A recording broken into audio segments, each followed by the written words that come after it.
All right, guys, welcome back to another video. So, with this generation of consoles, the Xbox Series X, S, and the PlayStation 5, some of the things that were promised to us were that there were tools that would be able to be used to make sure that we continue to get great performance throughout the life cycles of these consoles. Now, we have seen them used sometimes, but there's been a lot of stuff with the FSR, with the RDNA2 architecture that a lot of developers just haven't implemented in their games, and it still leaves a lot to be desired from these consoles. We've also started to see more 30 FPS games be released, although I still believe it's a very small percentage, and I think we won't see it really expand that much as we go through the rest of these years. I think we will still be getting a lot of 60 FPS games, but I mean, I could be wrong with that. It will all depend on the stability and just the resources that these companies have to be able to make sure that the game they are releasing has a performance that is worth playing, because we have seen lots of broken games as well this generation be released at launch only to have them be fixed up with patches later on. So essentially we are getting these beta versions of these games on day one, waiting for the fixes and the patches to come at a later date. Now, FSR, or the Fidelity FX Super Resolution, for those who don't know, this is essentially exactly what it does. It is a super sampling feature available to tons of games, and the goal is to improve gaming performance on graphics card. And this feature is also available within the consoles. And what it does is it renders your games at lower resolutions, but then FSR upscales these games and attempts to fill in missing details to make the game look like it's running at a native resolution with a massive boost to performance. This is a feature that is currently available on the Xbox Series X, and the PlayStation 5 developers can utilize it with FSR 2.0 or FSR 2. And now we're moving into FSR 3 that is also going to be available on the consoles, which could be utilized to really give a huge performance boost going forward for the console versions of games. It says here, the AMD FSR 3 debuted on PC with implementations into Forspoken and Immortals of Avium, which definitely I can see it as a game that would really benefit from this upscaling technology for better performance. The game has good performance, but it's very fast paced, and if you can use this type of stuff, it will help it out a lot. And it looks like it is also going to be coming to the console version of the game. As the frame generation technology offers a great performance boost in both games, surpassing even DLSS 3's average FPS in a direct comparison conducted on the latter game, though it is more prone to stuttering than NVIDIA's AI-based technology. So there's DLSS, there's FSR, and FSR is what's available on the consoles because they partner with AMD for the SoCs within them. It says here that it's not just going to be the PCs that are going to be able to benefit from FSR 3, because back at Gamescom, AMD also announced they would be supporting the consoles. Now, the kicker here is that on the console, because there have been games with 30 frames per second, it won't be able to be utilized on those games. But if it is a game that has that native 60 frames per second, that performance mode, they will be able to use FSR 3 to try to bump the FPS up to 120 FPS. I mean, like I said, there are 30 frames per second games on the consoles, but there are far more 60 FPS games where we can hopefully see this technology eventually be utilized as these games come out. And in the development of them, before they are released, maybe having a feature like this will allow the developers to really target that 60 FPS so that they know, so that they can take a little bit of the load off of the console and utilize this technology to give even better performance. So Immortals of Avium from Ascendant Studios, they said they have confirmed that they are implementing FSR 3 onto the console versions of the game. So that will be our first look at that implementation of it and just how much it does improve the performance. I've actually played the game on the Series X and it does run well, but I can see it definitely again benefiting from this technology.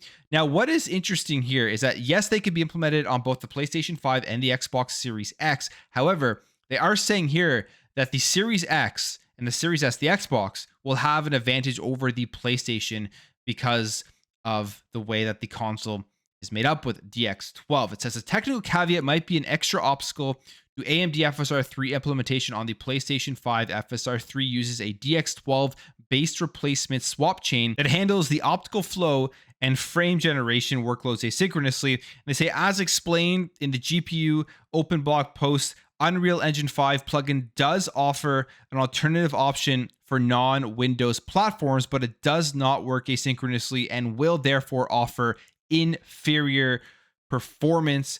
And here is exactly, I guess, what they do when they do talk about this. With Unreal Engine 5 plugin, there are more options to provide a starting point for supporting non-Windows platforms that control frame pacing. The AMD FSR3 UE5 plugin contains two backend types, RHI and native DirectX 12. The RHI backend is platform agnostic and should work effectively in most circumstances.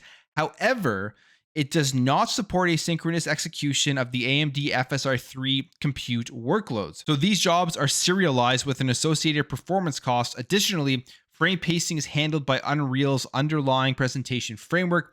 The ideal use for AMD FSR3 using the RHI backend is when VSync is enabled on a high refresh rate of 120 plus hertz monitors, and the native DX12 backend fully supports asynchronous workloads and full frame pacing, so it can have higher performance in certain circumstances. So, I mean, that's a lot of tech stuff there that maybe most people don't understand. I don't really fully understand everything that they are saying here, but I do understand the concept as to what is going on. And that is because Xbox has DX12 with the full DX12 backend, they support that asynchronous workloads. Therefore, it will be easier for developers to actually implement FSR3 into the games on the Xbox consoles. Now, that literally could mean absolutely nothing going forward if the developers don't utilize these technologies and these tools to give us better games on the console itself. And I have a bad feeling that that may be the case because we really haven't seen them use the stuff that is available to them so far throughout this generation. And I think that would solve a lot of the issues. And that's why people are always looking at these consoles and thinking we don't need a mid-generation refresh with more power, because we haven't really seen what these consoles can truly do with all of the tools being utilized. Now, that falls on the developers, of course, and it falls on the funding and the resources and the time that they have to be able to do this, as they are trying to optimize these games for multiple different platforms. And it also falls on Xbox with their advanced technology team and sending over that help if the developers wanted to make sure that these things are being used in their development kits. So we'll see what happens. I really hope that they do start utilizing these features, because I have a feeling that if they do, we'll get a lot better performing games, and people will not be as pissed off anymore when we're seeing all of these stuttering. Games will release probably overall with better performance, and I just think it'll give gamers a better experience. But again, we won't know until they actually start utilizing this stuff. Now let's talk about this. The Xbox Series S X screen has been up for a little while now, and it was specifically developed for the Series S to kind of turn it into a portable console. Of course, you still have to plug it into a power source, but let's say you take this thing on the plane or something, you plug it into a power source. It is small enough that it would absolutely fit in front of you and be able to play games. You can actually attach the screen to it, and it's very slick.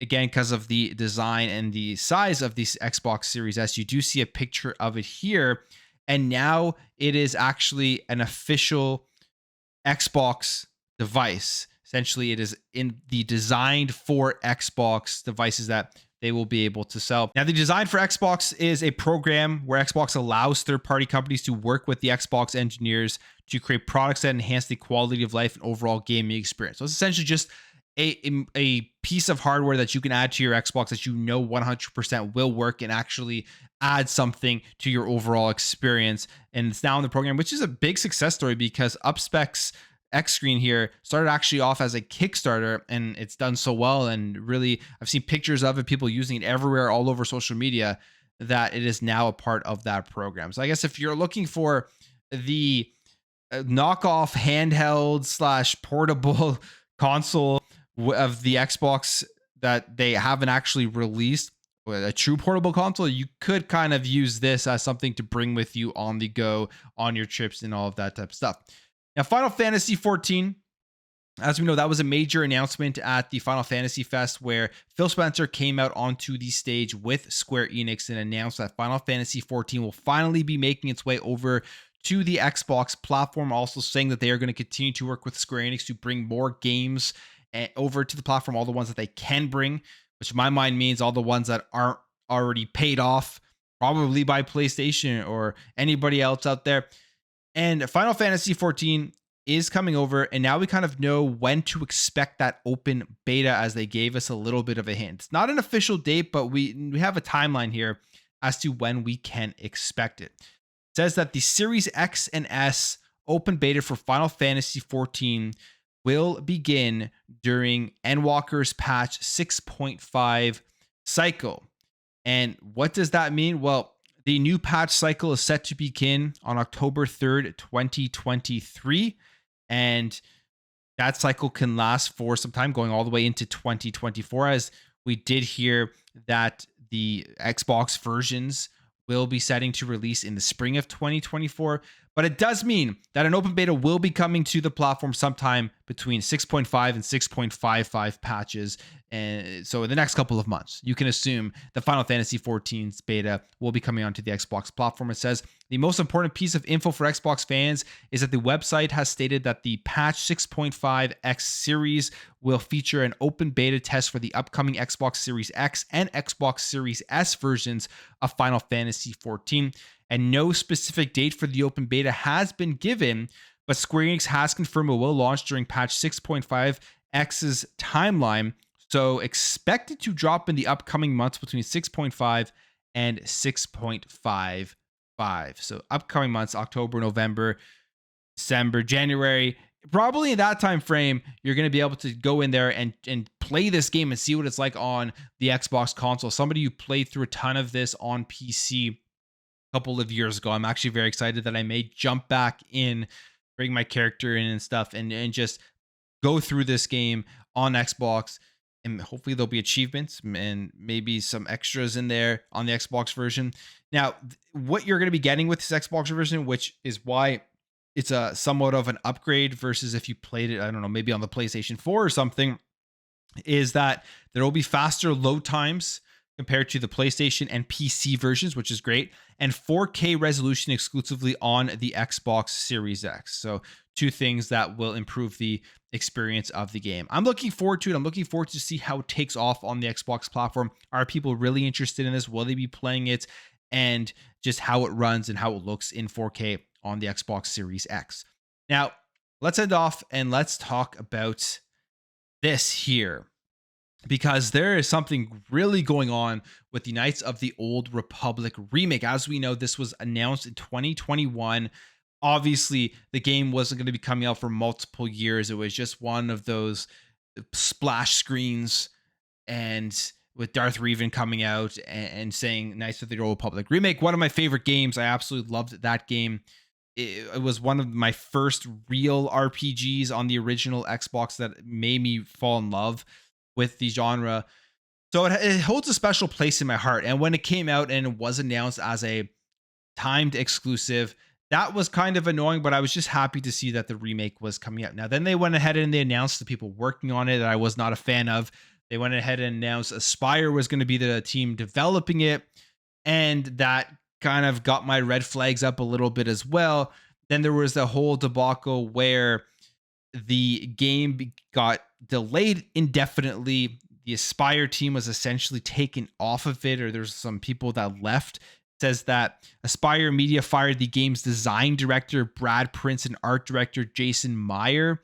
And it says the pair was reportedly dismissed shortly after the studio finalized a demo of the game to show the production partners, Lucasfilm and Sony, and then they clearly didn't like that demo and fired the people working on it. So the game was just an absolute shambles. Then there was a report here that Saber Interactive was going to take over the entire development of the project. We have this quote here from Saber CEO Matthew Karch saying, Aspyr has gone full in to make this game the best they can make it. When we acquired Aspyr, we knew from the start that they would require our assistance. Saber has tremendous expertise in creating these types of products.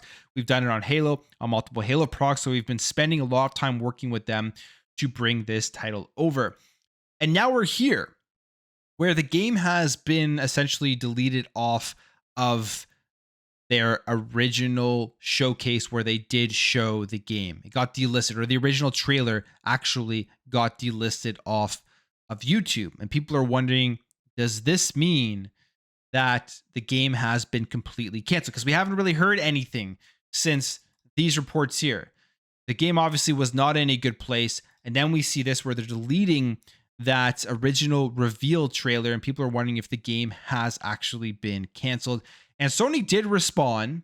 Now, the thing here is, it's up to you whether you want to believe them or not, because this just seems like a great reasoning why you take it off with licensing, but at the same time, it's an easy way to cover up what is going on until they're officially ready to announce that the game has been completely canned and canceled. And here is what Sony says. They say, as a part of normal business, we delist assets with licensed music when the license expires. And then it says, they go on here, Steven Totillo from Axios commented on this, and he says, it's not clear why music for an upcoming video game would expire, especially because the music featured in the trailer was from the Star Wars movies and not licensed externally. And this is, if you search a PlayStation YouTube account, or the PlayStation's YouTube account, it shows us the many Star Wars game trailers, at least as far as back as 10 years ago, are still publicly listed. So, I mean, it's really up to you whether you want to believe this game truly got delisted because of music, or if the game is canceled. I'm actually leaning far onto the side of this game is canceled, and I can't say that I'm surprised if this is the case. It potentially isn't the case, but I'm not surprised based off of when they announced the game, people writing for it, who was working on it, studio working on it. It's just a lot of red flags came up, and it was way too early, in my opinion, to even do this reveal trailer, as I think it was really, really far off. But as a fan of this series, as a huge fan of Knights of the Old Republic, I would love to see this game come out. But if it does get canceled, maybe it will be revived and it will be multi-platform. It'll be on the Xbox platform, which I think could be a good thing overall. I mean, that's where it originally was. So I would love to see it as well, releasing on Xbox day one. I'm assuming even if this timed exclusivity thing is still there and the game does come out, it will be coming onto Xbox at a later date. But I'm going to leave the video there, guys. If you did enjoy this video, make sure to hit that thumbs up. If you are new here, hit that subscribe, and I will catch you guys in the next video.